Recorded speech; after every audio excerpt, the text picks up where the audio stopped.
Good evening. I'm Carrie Cronin, Assistant Library Director at York Public Library.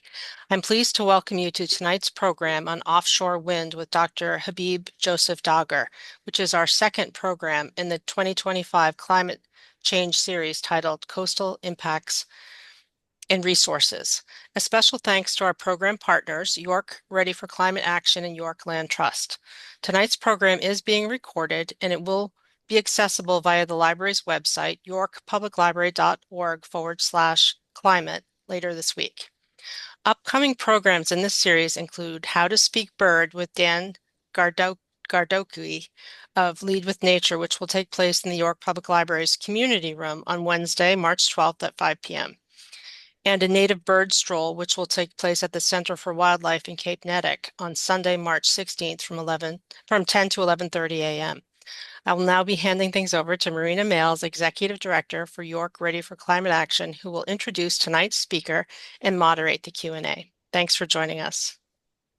Thank you, Carrie, and I appreciate everyone being here. It's been nice to have some slightly warmer weather today and to see some of our big snow finally melting a little bit. And I appreciate everyone coming out to spend some time with us here.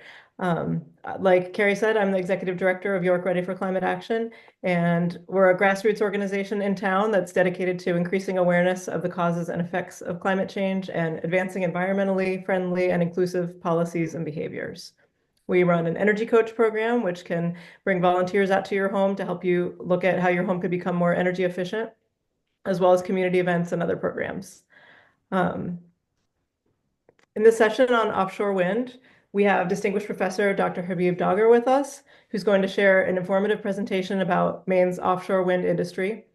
The idea behind this whole series is to look at what the impacts of climate change are for those of us who live on the coast, and also what the opportunities maybe for coastal living to help mitigate climate change. And this is one of the presentations along that line.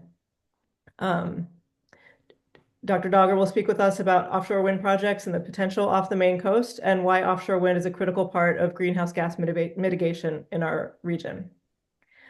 If you have questions during the course of the presentation, just put them in the chat and we'll save about 15 minutes at the end for questions, and I'll read them out and maybe invite you to ask your questions as well. And I wanted to share just some background and information about Dr. Dagher. He is the founding executive director of the University of Maine's Advanced Structures and Composite Center. Under his leadership, the center has grown from 4 to 400 plus personnel, and now is housed in a 1,000 square foot laboratory, the largest university-based research center in the state of Maine. Dr. Dagher is a world-leading advocate for developing sustainable infrastructure and energy systems, which simultaneously optimize structures, materials, manufacturing, construction, and maintenance. Dr. Dagher initiated several major research programs which have gained ASCC national and international reputation.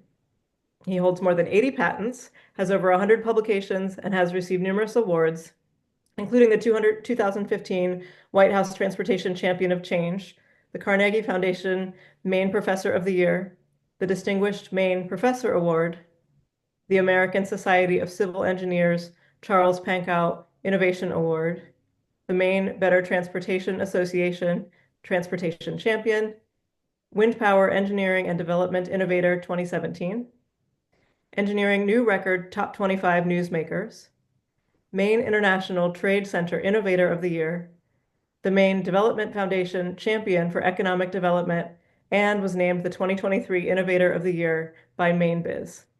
So we are very lucky to have Dr. Dagher with us today, a person with very many awards and accolades, who I know to be an excellent speaker, and I'm excited to let you take it away, Dr. Dagher. Thank you so much. Thank you very much, Marina, for the very kind introduction. It's really a pleasure to be with all of you today. And I was in York at the school here giving a talk a number of years ago about offshore wind. Today I'm going to talk to you about offshore wind, but also about other climate-friendly technologies that we're working on that I thought you'd be very interested to find out about at the University of Maine. The outline of the talk, there's 35 slides in today's presentation. Some of them are videos. And it's divided into 5 parts. The first part is an introduction of who we are at the University of Maine, what the Advanced Structures and Composite Center is. I'm going to talk about biomaterials and biocomposites, why these materials are good for in construction. I'm going to show you how we have printed the first bio-based 3D printed home in the world. And you'd be interested in that because of the housing crisis that we have. I'm going to talk about offshore wind, as you heard here from Marina. I'm going to talk about a technology we're working on called convergent manufacturing to help drive innovations in manufacturing so these technologies can make it into society.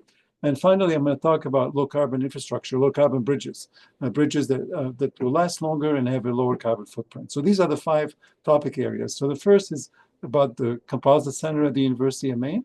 This is where I work. The center, this is a picture of the lab, and certainly Marina and team would love to have a team from York come and take a tour sometime of the lab and the facility so you can see what we do firsthand. But we're the largest university-based research center in the state of Maine.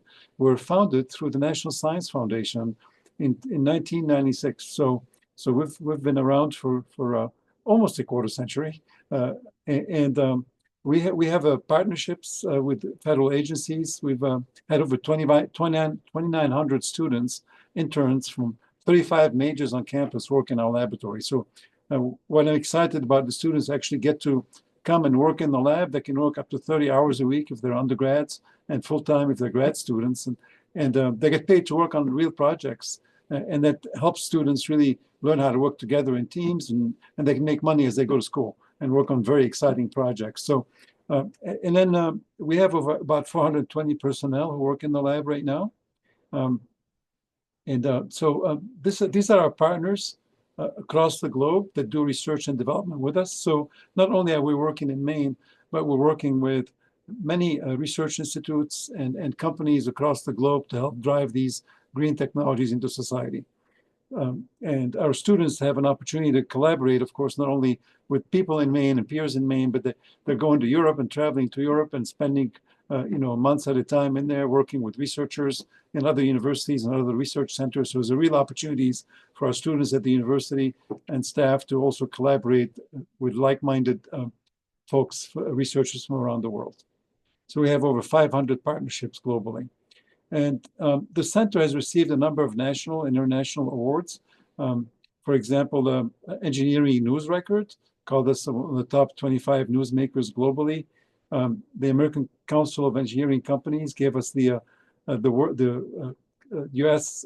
Engineering Excellence Award. These are examples of some of the awards the team at the center has received.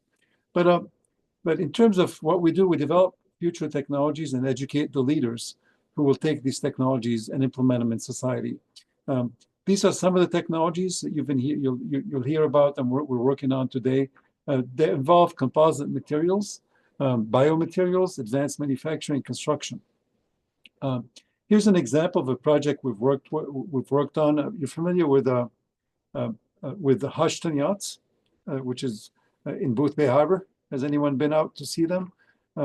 So Hodgson Yachts is a company in Maine, one of the oldest boat building companies in the state. And we worked with them on a boat that's much lighter than aluminum boats and that goes faster. And because it is lighter, it's more energy efficient, right? It burns less fuel in essence as it goes. It's made with composites, with carbon fiber and Kevlar fibers. And so this is an 83-foot long high-speed interceptor used by the Navy SEALs. And it can go up to 50 knots, and it's 83 feet long. And you're going to see it going at 50 knots in Boothbay Harbor and turning around at 50 knots and going the other way. So I certainly do not recommend doing this at home. But this particular vessel is made all in one piece using advanced material technologies. Advantage of the composite material we developed versus the aluminum, it absorbs the impact of the waves in the hull itself and transmits less of it to the occupants of the boats. So not only is it lighter and more fuel efficient, but it's more, it provides less shock loading to the people on the vessel. So the Navy SEALs in the aluminum boat were getting shattered molars and damaged bones when they go in high speed and they start essentially banging against the waves. So this is a shock absorbing vessel in addition to being lighter and more energy efficient. So I'm going to show you of the vessel in operation here real quick in Boothbay Harbor. So it's spinning right now at 50 knots. So that's an example of some of the efficiencies we can and green technologies we could use in offshore transportation. We have a project we're working with NASA on to help put people on Mars, and this is a technology that allows us to slow down a spacecraft by inflating this composite structure made looks like a bunch of tubes wrapped around the spacecraft. The spacecraft is in the middle, and when the spacecraft enters Mars's atmosphere, it's going at hypersonic speed, so it can burn up, and you can't pull a parachute to slow it down because the parachute will get ripped off. So we inflate this whole cone-type structure from the nose cone of the spacecraft, slow it down enough to pull a parachute and land it. So that's an example of a technology. If you're up to see the lab, you get to see it live in here. But I'm going to move to item 2. I'm done with the introduction about the lab. I'm going to talk about biomaterials, particularly focused on wood-based materials, cellulose, from the trees in Maine. So we've been studying how to use wood-based cellulose, particularly when wood is sustainably grown. It's a great way to catch carbon, of course, and lock it into the wood fiber. So the best carbon scrubbers from in the world are not made by humans; it's the trees. So if we can take trees and grow them sustainably, we have resources that we could use to build homes and do other things with. So we do a lot of things with wood materials. Here's an example of what we call nanocellulose materials. When we break down the wood to its nanostructure, and the materials we use have properties better than metals. So we're using these materials and introducing them into composites to make them stronger and better. But one example I'm going to talk about is our housing crisis. As you know, right now, one of the biggest issues we're faced with is young people really can't afford homes right now. There's not enough homes out there. And homes are expensive, but also homes traditionally built are not necessarily energy efficient.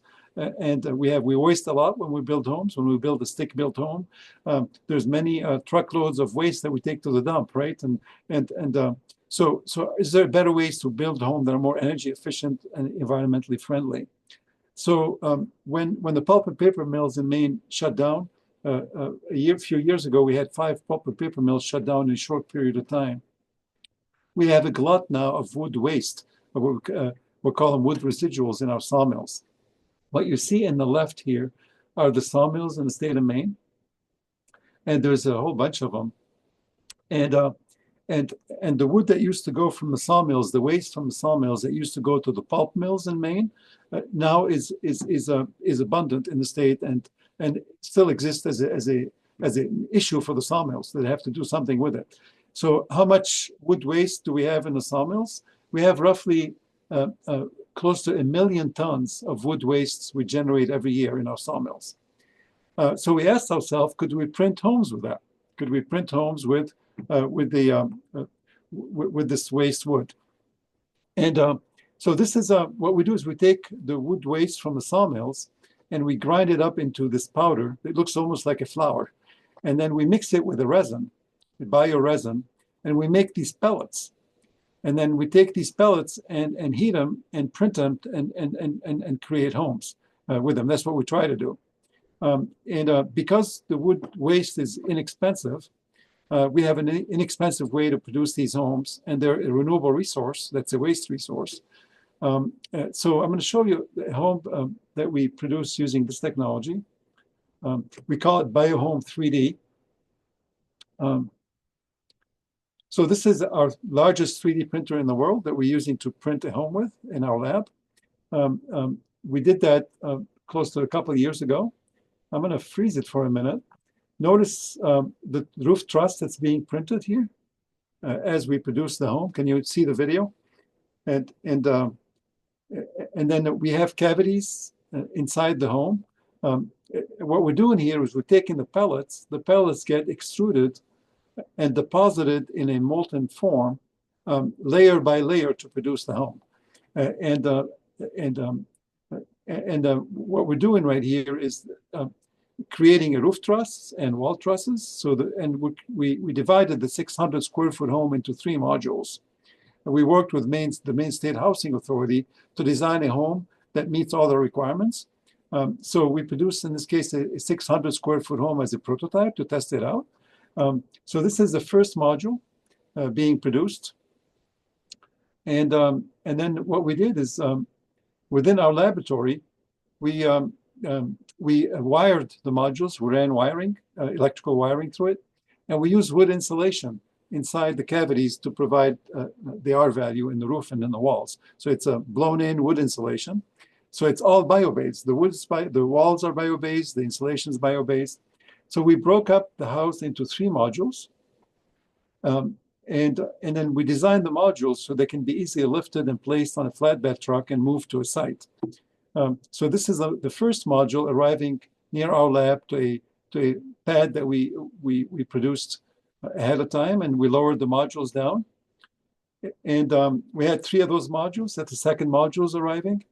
And then the third one, it took us half a day to put the modules down. And so it took half a day to put the modules down and bolt them together. And then we had 1 electrician arrive after that, and 2 hours later, we had electricity running in the house. So that's how quickly we were able to produce this house. And that was the very first time we did it. So the next question was, how does it hold up in this environment, in the Maine environment? So, but let me show you what the house looks like. So this is what it looks like finished. Notice we use curves on purpose to show what you could do with 3D printing. You could do very interesting things. That's where you come in. As you walk in, you see the color of the house looks like wood because it's printed with wood. So when you walk in, you have a very warm color. We used drywalls over some of the walls and left some of them in the way they are.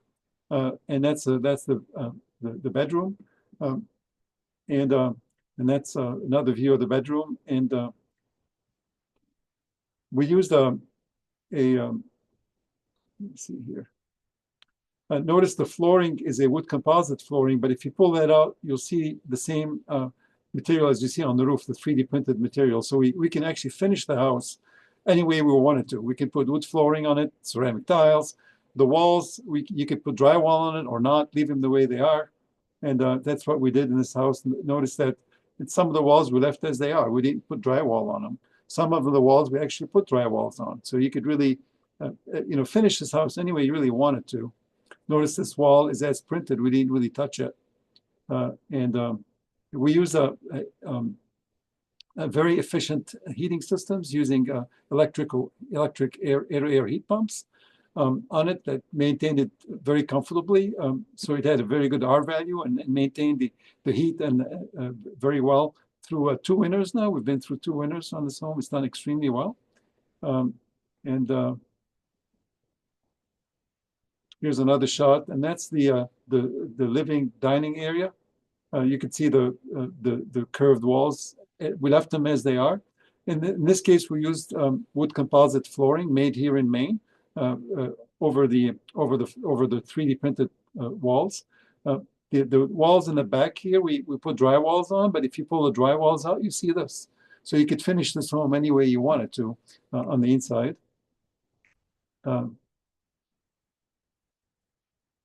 Here's another shot of the home, living room, and that's the kitchen. So we came in, and you can attach the kitchen cabinets directly to the 3D printed walls. You don't have to find the studs. You can attach it anywhere you want it to, so it's very easy to do. And so this house has been through 2 winters right now. It's done extremely well, and it's 100% bio-based, and it's made with wood waste, essentially, and bio resin. And that's what it looked like on its first year anniversary with snow over the roof. So it's done very well. So that's an example of a green technology, and we have near zero waste for the home. I'm going to go back to it real quick. When we produce the home, when you do a stick-built home, for example, when you would put windows and doors, what do? You put plywood over them first, right? And then you cut them out. You got the openings out. Think about how many window openings and door openings you have to cut out for a home, and all of that goes to waste. So when you 3D print it, what we're able to do, we're able to 3D print the opening exactly to the size of the window. And then you can come in and pop a window in. And then, so you don't have to create waste in essence for the home. And then the other thing about this house, it's 100% recyclable. So we're able to actually take the house. We've done that. One of our grad students, she finished her graduate thesis recently. She took the material, we printed the house and recycled it 5 times and looked at this, how the strength of the materials changes every time you recycle it. So the goal here is to develop materials that can be reused and over again, and with very little waste, near zero waste.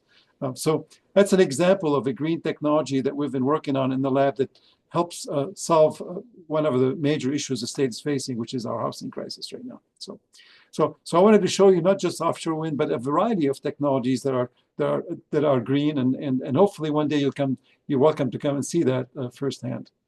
And just to show you how we print here, just to give you a sense of how the printing works. Here we go. So you can see how the layer, it looks like a paste being put down. You see that? Layer by layer. And that's how a 3D printer works. It melts the pellets and then lays them down layer over layer. But right now, we're able to, today, to run that printer, the new next generation printers at 500 pounds per hour. We can put down materials at almost half a, 500 pounds per hour. So you can, and this house was about 40,000 pounds. So you should theoretically be able to do it in 40 hours of work. So that's an example of what can be done. So I move on to our second topic, is on offshore wind technology, particularly floating wind technologies.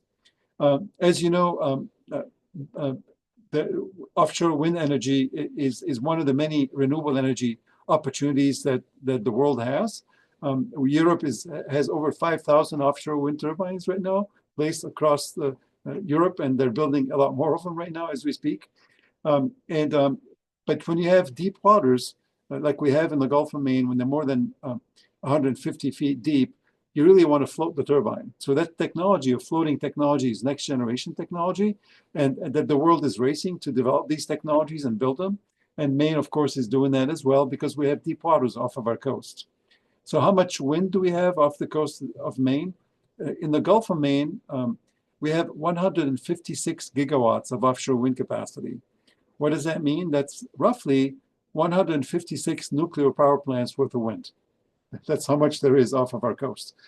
And so that's just energy that sits there. So what we're trying to do at the university is really figure out how to bring this energy cost effectively and safely to our shores. So we're doing the research to get to the point where this technology is cost effective and safe to use, and because it's such a big energy resource that we have right off of our coast.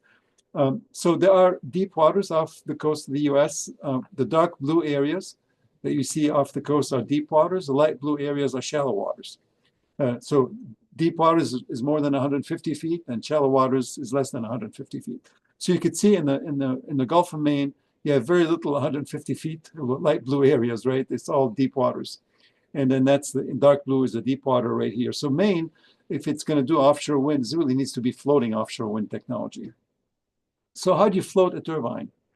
To give you a sense of what a floating turbine looks like, there's an international race to develop floating turbine technologies right now, and Maine is in that race. There's different designs out there.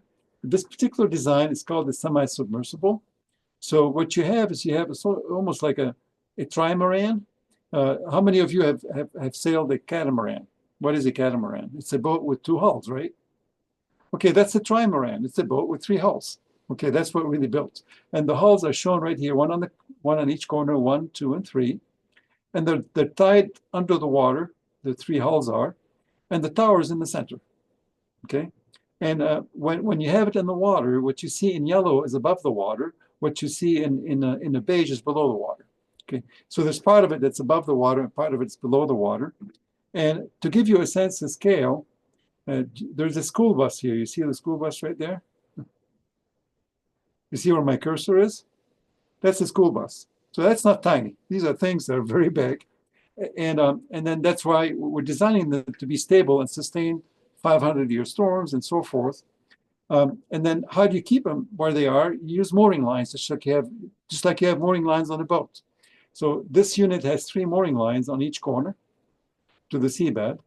And then there's where does the electricity come from? Where the electricity comes, of course, from the turbine down the tower, and it goes in an in a cable, electrical cable, that forms a lazy S wave. It's got a buoyancy module on it, and then it touches the seafloor. And that lazy S wave allows the unit to move around, right? When the wind blows around and moves it, it can move around and the cable can follow it. Okay, that's how it works.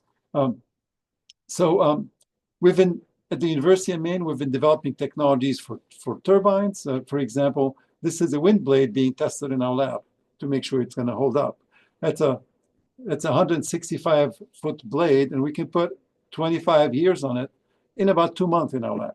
Okay, that gives you a sense of the kinds of things that we do in the lab. So to prove these technologies out, we also built a wave wind basin, an ocean engineering lab, where we can recreate ocean environments in our laboratory. So it's like an ocean simulator. And what you see here is we have a wind tunnel, open jet wind tunnel, and we have a wave maker.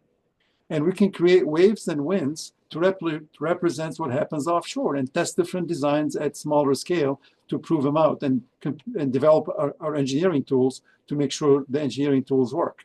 So we can test the technologies and the engineering predictions in the lab at a small scale before we take it out there to the ocean and try it out in the ocean. So that's how we do this work in the laboratory. So we have hundreds of students who've worked on these technologies and learned in the lab, and so imagine what the students can learn by working on these technologies. And that's an example of a floating turbine at 170 scale that's being tested in our laboratory under a 50-year storm. So we're simulating a storm and building our own hulls and testing them out and comparing them to what our computer models would say. So this is the very first floating turbine off the U.S. coast. We put that out 12 years ago off the coast of Maine, off the coast of Castine, Maine. There was a lot of excitement then. You could see there was thousands of people who came to look at this and they wanted to see that. And so that was a 1/8 scale. So the real one is 8 times that size. Okay, and so that was towed out down the Penobscot River from Brewer, Maine. You could see the towboat being towed it out, and you could see the 3 hulls on each corner that tows it out to sea. And then and finally, that's what it looked like off the coast of Maine, off Castine, Maine. What you see in the lower left-hand corner is our first major storm that we saw. We had cameras on the hull and sensors. You had over 50 sensors on board to figure out how it responds to the waves and the winds. But you could see here it's a 50-year storm that it saw relative to its size.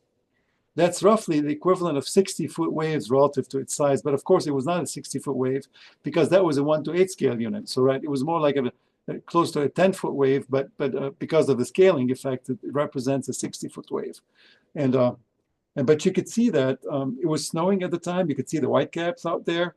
Can you see the hull move at all in a 50-year storm? Can you see the tower bow back and forth? And the answer is yes, you can't see it because it's designed to be extremely stable to withstand these storms. So that was a very exciting day for us. After years of work, we put this unit out there, proved it out, and it was able to, in a 50-year storm, it moved off vertical less than 6 degrees to give you a sense of scale. So it was very stable. So as a result of that, and the success we've had, the legislature and the governor's office a little over a year ago passed legislation for the state of Maine to purchase 3,000 megawatts of floating wind by 2040 in the Gulf of Maine. That's the equivalent of 3 nuclear power plants worth of wind. So that's what happened in the legislature, and that's what our wave wind basin looks like, by the way. And before we get there, though, before we get to 2040, we need to think about 2030. And so the governor's office as well has put together legislation to put what we call the Maine Research Array, or MIRA array. That's going to have 12 turbines. They're about a mile apart in both directions. and located uh, close to about 30 some miles offshore. Nobody's going to see those from land.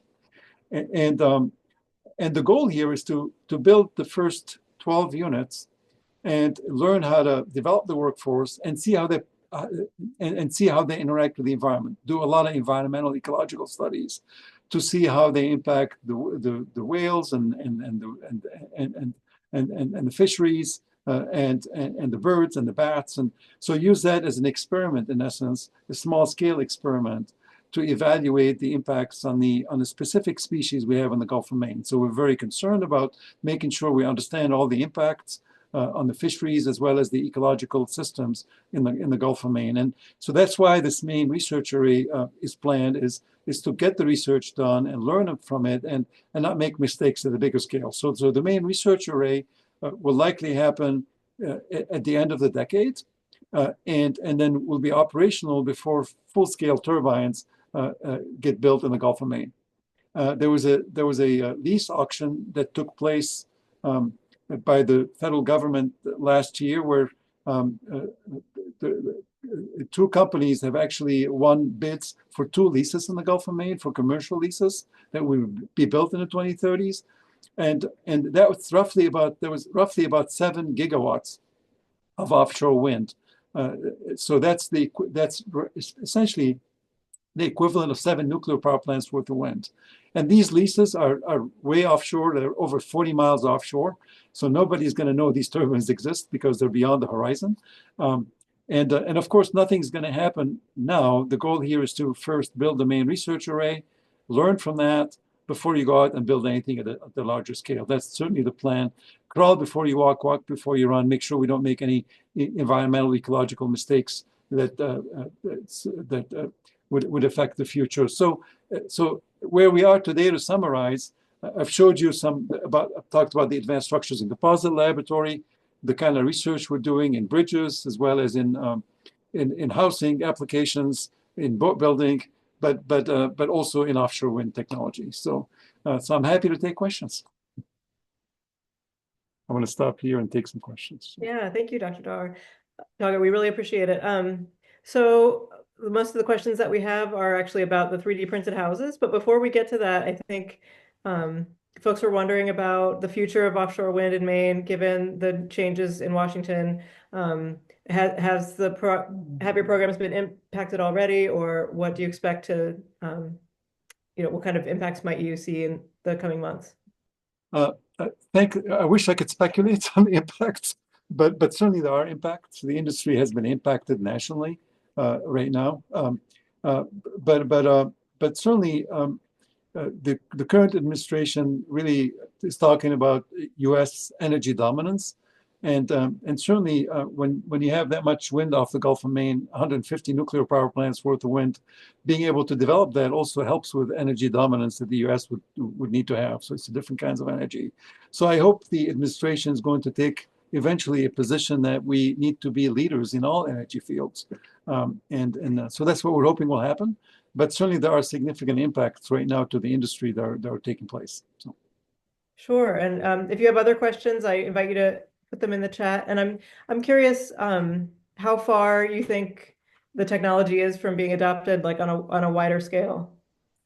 Certainly, in terms of offshore wind, floating offshore wind technology, we believe that it's going to start to happen globally in the 2030s. So this is where there's been some demonstration projects built. We've built some, as we showed you, and then there's more being built, has been built around the world to test the technology. And I think in order for the technology to get there, we also need to scale up the manufacturing so we can build them at scale to drive the cost down.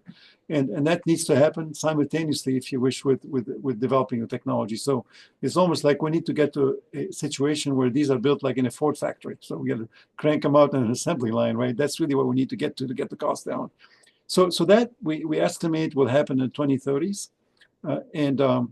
And what's happening around the world is the whole world has moved in the offshore wind direction. And floating wind is one of the big technologies that many countries have invested in and continue to invest in right now. Scotland is a leader in this. The UK is a leader, but also South Korea, Japan, France, Portugal, Norway, they're all kind of moving in that direction.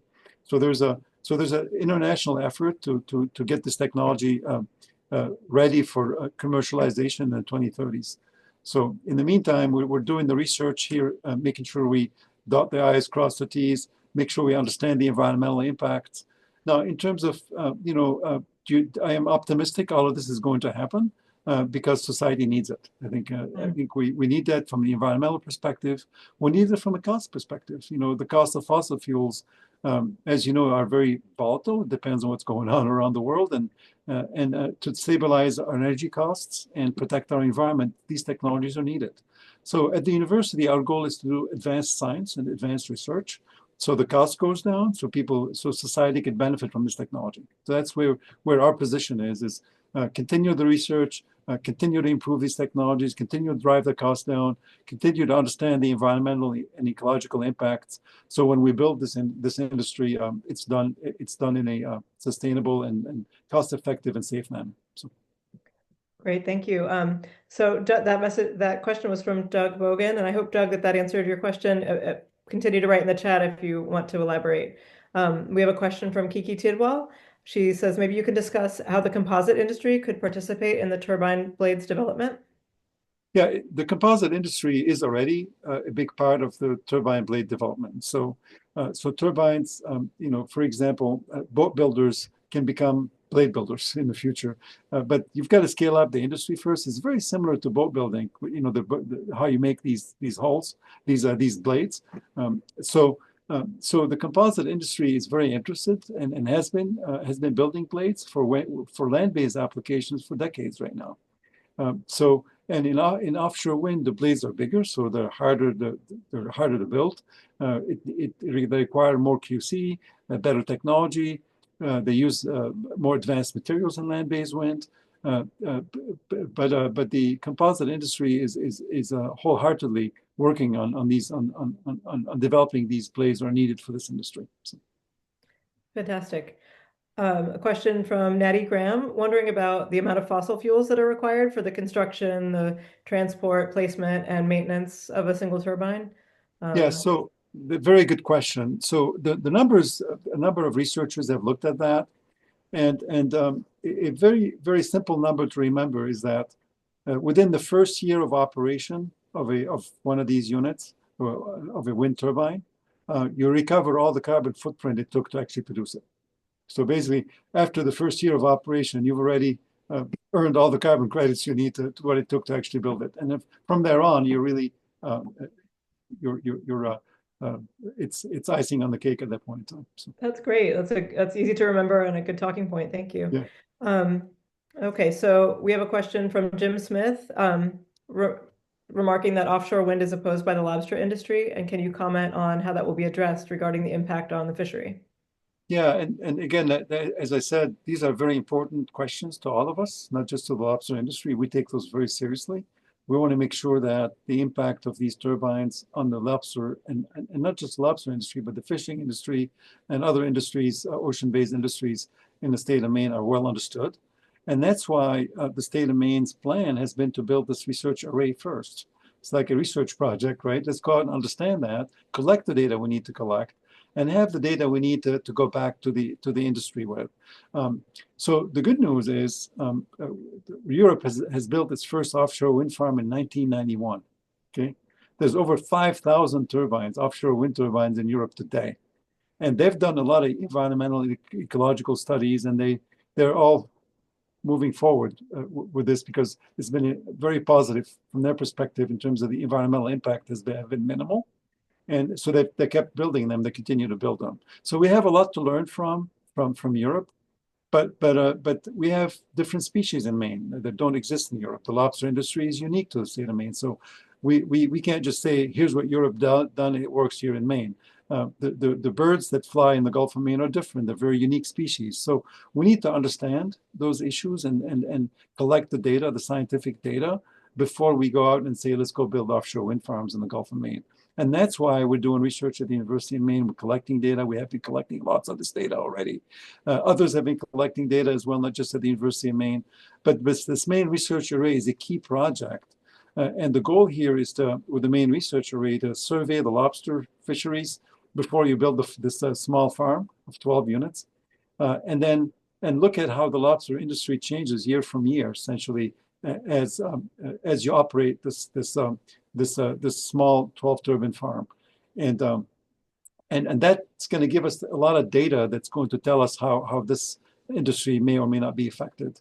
What we have to date is information that lead us to believe that we should be in good shape, but we really never know until we conduct this testing, and that's really, it's important to do these tests. The other question, in addition to the impact of these units on the lobsters, we need to also see how the impact on lobstering around these hulls. How do we go out there and fish and lobster through the farm and around the hulls? And so we're looking at ways to do that. And one of the ways is to leave essentially areas between the farm that are open, so lobstering can take place inside the farm, as an example where you could do that. So you have to keep, as these units are about a mile apart, as I showed you here, but you can leave tracks that are maybe a mile and a half apart, so lobstering can take place right through the farm. But these kinds of studies would have to be taking place right inside the farm like that. That's why building this Maine Research Array allows us to conduct these studies and understand how to not only what the impact of these turbines are on the fisheries, but also on the impact on actually how do you fish inside these farms, how close can you get to these units, and so on and so forth. So not only the biological impacts, ecological impacts, but also the fisheries impacts are important.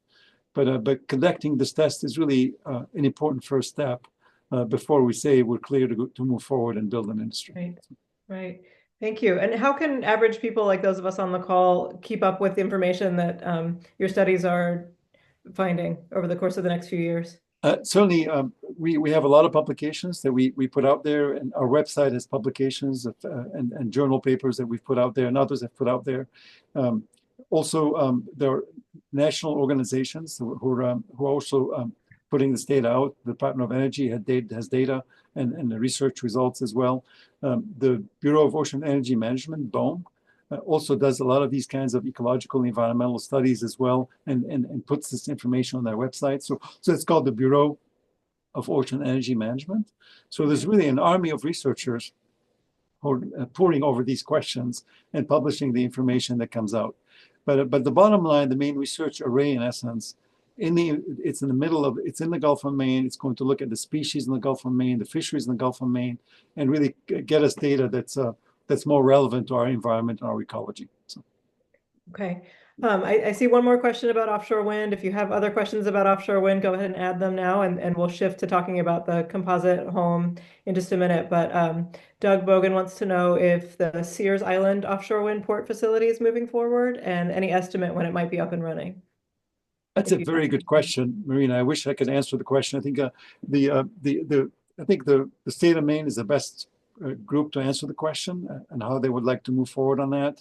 So the governor's energy office is the best place to do that. And you can ask them, you can go to their website. There's an offshore wind website and ask the questions. But certainly there's been some delays already because of the funding and so forth. And whether it's Sears Island or somewhere else, I think the state of Maine does need a port facility if any of this is going to happen. So it's like these are like ships, and you need a shipyard to build them. So and that's why it's important that we have whatever the location might be. And again, it's not up at the university to make that decision, but whatever the location is, we do need a facility to create this infrastructure. And facilities like this will create thousands of jobs that will be lasting for for at least the next 15 to 20 years. So yes, okay. Yeah. Wonderful. So now moving on to the grouping of questions that are about the 3D home that you shared with us and that work. G. Hover wants to know how fire resistant the 3D printed house is. Yes, so we've done quite a bit of testing on that, on the fire resistance of these homes. And we've been able to meet the fire spread requirements that the ASTM standards have for this home so far. We are still working on the fire issues. We're not completely out of the woods yet to figure out the fire issues. But the fire issues do vary significantly depending on the size of the home, whether it's on one story and so on and so forth. Multi-story homes, of course, have different and more stringent requirements. So we feel very good that we're going to be able to meet the fire requirements for single-family homes like you see on this picture, because of the size of the homes and so forth. You want to have enough time in case there's a fire for people to get out of the house. When you have a house on a single floor like this with a couple of exits, you can do that. You can meet those standards if you wish with these materials right now. So we're working. We had meetings with the Maine State Fire Marshal and their teams in our lab here a few months ago, and we feel confident working with them. We should be able to get these approved for the fire codes. So.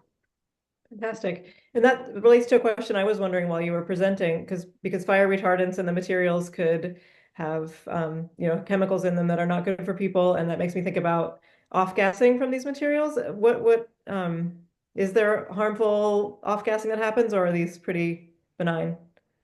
Well, it's no different than any off-gassing when a house would burn. So there, certainly when a house burns down.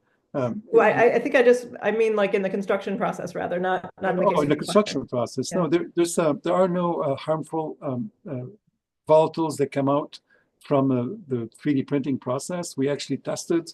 We had sensors that are sniffing around essentially in the lab and looked at what kind of volatiles come out of the system. We have seen we actually put even sensors for nanoparticles that might come out of the process and we feel very good that this is a very clean process in essence. You do have to have proper ventilation, of course, for the workers that work in a facility like this. And we've looked at that. We've identified what kind of ventilation requirements are and so on and so forth. But it's there are no harmful chemicals that we know of that come out of the process right now. So. Thank you. Thank you. Okay, so next, Laura is wondering what the cost per square foot is for the 3D built home compared to a stick built home.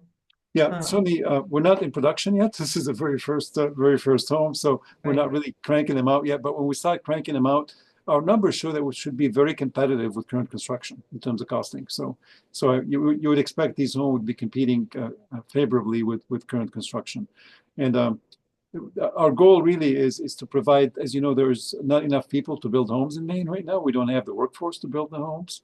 That's one of the challenges that we have. By going to automating the production of these homes, we can have more homes on the market. And so we see this as not the end-all technology. We see this as providing essentially more housing stock that people have access to. So because we're not building them fast enough, where there's not enough capacity to produce them. So just to give you a sense, we've been looking at factories, so how big a factory would need to be, and how many homes it could produce per year, and so on and so forth. So we're developing business models right now for those kinds of factories that could be built in Maine. So. That's very exciting. So this is a great example of a way that a climate solution is also solving a social problem that we're dealing with otherwise, and they can come together, work together. That's fantastic. Exactly. So I have a question from John Werner asking about, he's heard about shipping containers being used to construct homes as another way to take something that would otherwise be wasted. He says, according to available estimates, there are roughly 11 million unused shipping containers globally, with a total of around 17 million shipping containers in existence. The 3D printing approach could be used to complete the homes constructed from shipping containers.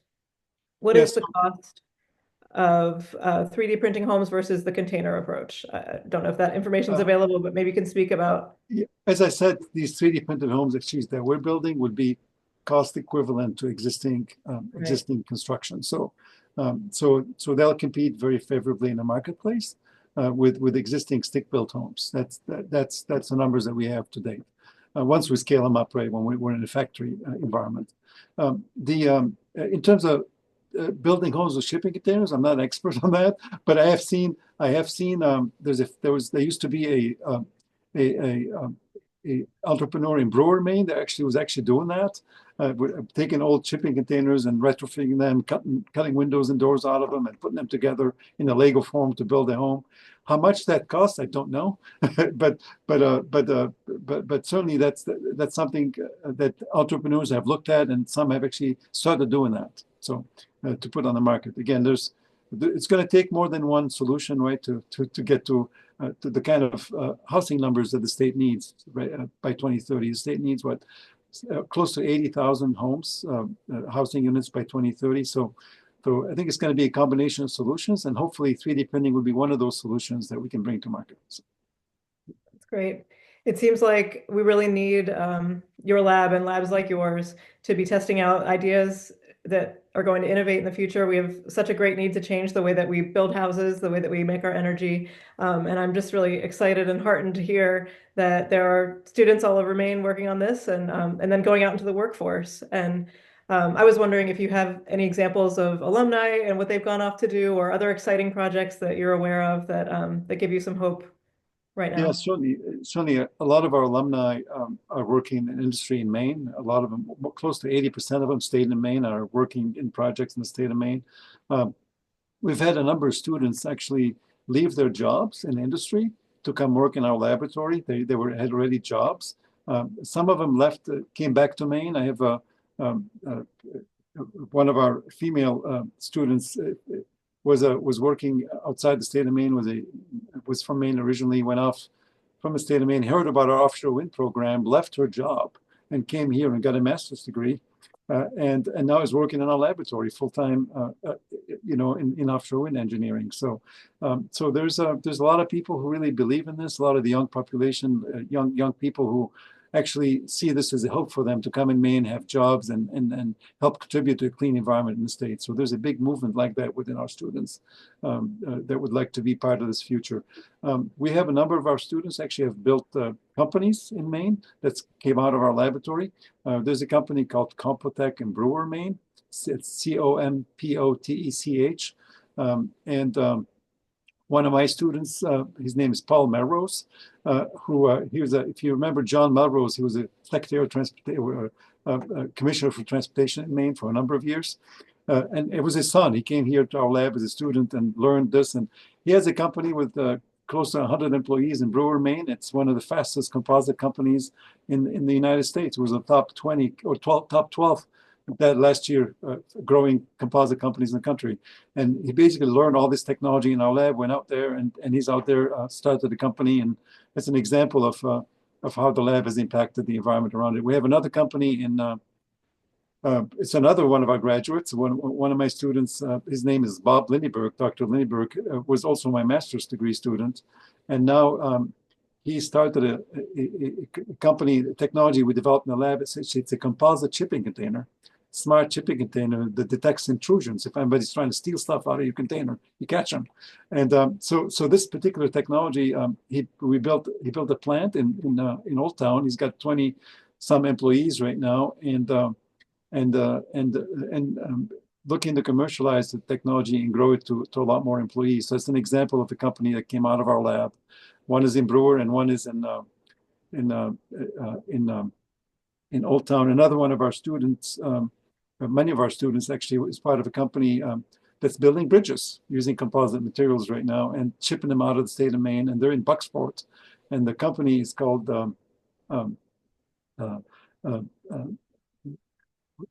let's see. I'm gonna show you the company. I didn't really show you that, but okay.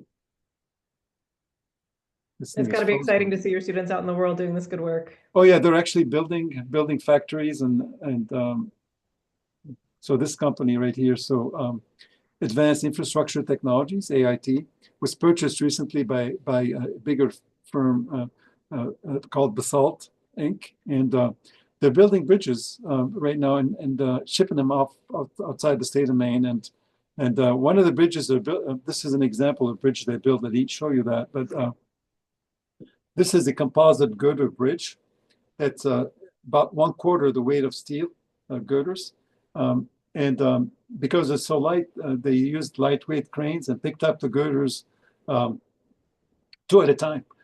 And so the whole superstructure was built in half a day. Uh, uh, and again, it's our students who they licensed one of our patents that was developed in our lab and the company's up building bridges right now and making these girders. And the company is in Bucksport. So these are three examples of three of our alumni who are managing spin-off companies. So. That's fantastic. Thanks for Yeah, sharing that.